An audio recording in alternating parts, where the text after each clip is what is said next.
ആലപ്പുഴ ചേർത്തലയിലെ ഏഴുപുന്ന പഞ്ചായത്തിലും കോൺഗ്രസ് BJP കൂട്ടുകെട്ട്. LDFനെ പരാജയപ്പെടുത്താൻ BJP കോൺഗ്രസിന് വോട്ട് ചെയ്തു.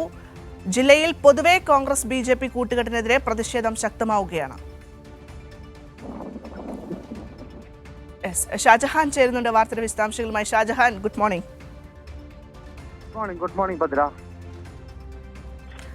യെസ് ഷാജഹാൻ, നമ്മൾ കണ്ടതാണ് എന്തൊക്കെയാണ് താമരക്കുളത്തുണ്ടായത് എന്നുള്ളത്. അവിടെ എന്തായിരുന്നു അത്? കോൺഗ്രസും അത് UDFും SDPIയുമായിട്ടായിരുന്നു കൂട്ടുകെട്ട് ഉണ്ടായിരുന്നത്. പക്ഷേ പിന്നീട് അങ്ങോട്ട് നമ്മൾ കേൾക്കുന്നുണ്ട് ഓരോ വാർത്തകളും ഇങ്ങനെ BJPയുമായി കൂട്ടുകൂടുന്നു എന്നുള്ളത്. അത്തരത്തിൽ വർഗീയ ശക്തികളുമായി പിന്നെയും കൂട്ടുകൂടുകയാണ് ഈ കോൺഗ്രസ് എന്നുള്ളത്.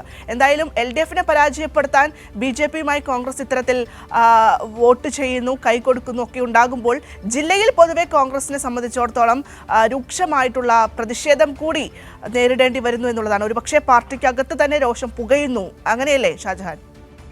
തീർച്ചയായിട്ടും. കാര്യം മതേതര വിശ്വാസികളായിട്ടുള്ള ഒരുപറ്റം കോൺഗ്രസ് നേതാക്കൾ ഇപ്പോഴും അതിൽ അവശേഷിക്കുന്നുണ്ട്. അവരൊക്കെ തന്നെ ശക്തമായ പ്രതിഷേധവുമായിട്ട് രംഗത്ത് വന്നു കഴിഞ്ഞു. ചിലർ ഫേസ്ബുക്ക് പോസ്റ്റ് ഇട്ടാണ് തങ്ങളുടെ പ്രതിഷേധം രേഖപ്പെടുത്തുന്നത്. മറ്റു ചിലർ ലൈവിൽ വന്നുകൊണ്ട് ഇത്തരം നടപടിക്കെതിരെ നേതൃത്വം ഇടപെടൽ ആവശ്യമാണ്, നേതൃത്വത്തിനെതിരെ പ്രതിഷേധം ഉയർന്നു വരും, ഇത്തരം മുന്നറിയിപ്പുകളൊക്കെ നൽകുന്നുണ്ട്. പക്ഷേ എങ്കിലും ഓരോ ദിവസവും പുതിയ കൂട്ടുകെട്ടുകൾ ഉണ്ടാകുന്നതാണ് നമുക്ക് കാണാൻ സാധിക്കുന്നത്. ഏറ്റവും ഒടുവിൽ ഇന്നലെ ചേർത്തല താലൂക്കിൽ നമ്മൾ പരിശോധിച്ചു കഴിഞ്ഞാൽ ചേർത്തല താലൂക്കിലും ഇന്നലെ ഒരു പഞ്ചായത്തിൽ ഇതുപോലെ തന്നെ BJP കോൺഗ്രസിന് 8 കോൺഗ്രസ് അംഗങ്ങളാണുള്ളത്. അതിൽ ഒരു വോട്ട് കൂടി ചെയ്തുകൊണ്ട് BJP കോൺഗ്രസിനെ സഹായിക്കുന്നു. ആ വോട്ടോടുകൂടി അവർ സ്റ്റാൻഡിംഗ് കമ്മിറ്റിയിലേക്ക് വരുന്നു. ഇങ്ങനെ ഓരോ ജില്ലയിലെ നമുക്ക് നേരത്തെ ചിങ്ങോലി പഞ്ചായത്തിൽ ഇങ്ങനെയായിരുന്നു, പരസ്പരം സഹകരിച്ചു. അത് BJPയുമായിട്ടായിരുന്നു. താമരക്കുളം പഞ്ചായത്തിൽ SDPയുമായിട്ടായിരുന്നു.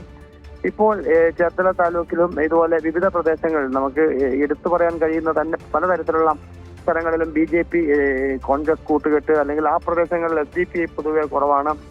അതുകൊണ്ട് തന്നെ അവിടെ BJPയും കോൺഗ്രസും തമ്മിലാണ് കൂട്ടുകെട്ട്. അതുപോലെ മൈനോറിറ്റി പ്രദേശങ്ങളിൽ SDPIക്ക് സ്വാധീനമുള്ള മേഖലകളിലൊക്കെ കോൺഗ്രസും SDP അല്ലെങ്കിൽ ജമാഅത്തെ ഇസ്ലാമി അത്തരം സംഘടനകളും ഒക്കെ ആയിട്ടാണ് കൂട്ടുകൂടുന്നത്. ഇങ്ങനെ വർഗീയ കക്ഷികളുമായിട്ടുള്ള കൂട്ടുകൂടലും അതിനോടൊപ്പം തന്നെ അധികാരം ഉറപ്പിക്കുക, അതിനെ അവരേറ്റവും ശത്രുവായി കാണുന്നത് കോൺഗ്രസും BJPയും ഒരുപോലെ LDFനെ ശത്രുവായി കാണുന്നു. LDFന് എങ്ങനെയും അധികാരം ലഭിക്കാതിരിക്കുന്നതിന് വേണ്ടി ഭൂരിപക്ഷം ഇല്ലെങ്കിൽ പോലും BJPയെ കൂട്ടുപിടിക്കുന്നു, അല്ലെങ്കിൽ SDPയെ കൂട്ടുപിടിക്കുന്നു. ഇത്തരം കാഴ്ചകളാണ് നമുക്ക് പല സ്ഥലങ്ങളിലും കാണാൻ സാധിക്കുന്നത്. അങ്ങനെ ജില്ലയുടെ വിവിധ പ്രദേശങ്ങളിൽ ഇത്തരം നടപടിക്കെതിരെ കോൺഗ്രസ് BJPയും അതോടൊപ്പം തന്നെ SDPയുമായിട്ടുള്ള ചങ്ങാത്തം കൂടി വരുന്ന സാഹചര്യത്തിൽ കോൺഗ്രസിനുള്ളിൽ തന്നെ ജില്ലാ നേതാക്കളടക്കം പ്രതിഷേധവുമായി രംഗത്ത് വന്നിട്ടുണ്ട്. എന്തായാലും കോൺഗ്രസിന്റെ സംസ്ഥാന നേതൃ ക്യാമ്പ് കഴിഞ്ഞതിന് ശേഷം നേതാക്കളൊക്കെ ജില്ലയിലേക്ക് എത്തിയിട്ടേ ഉള്ളൂ. വരും ദിവസങ്ങളിൽ ഇത്തരം കാര്യങ്ങൾ പരിശോധിച്ച് നടപടി സ്വീകരിക്കുമെന്നാണ് അവർ നമ്മോട് വ്യക്തമാക്കിയിട്ടുള്ളത്. അതെങ്ങനെ പോവും, അല്ലെങ്കിൽ എങ്ങനെ പരിശോധിക്കും, എങ്ങനെ പരിഗണിക്കും, അല്ലെങ്കിൽ എങ്ങനെ നടപടിയെടുക്കും, ഇത്തരം കാര്യങ്ങൾ നമുക്ക് വരും ദിവസങ്ങളിൽ വ്യക്തമാകും. തീർച്ചയായും ഷാജഹാൻ.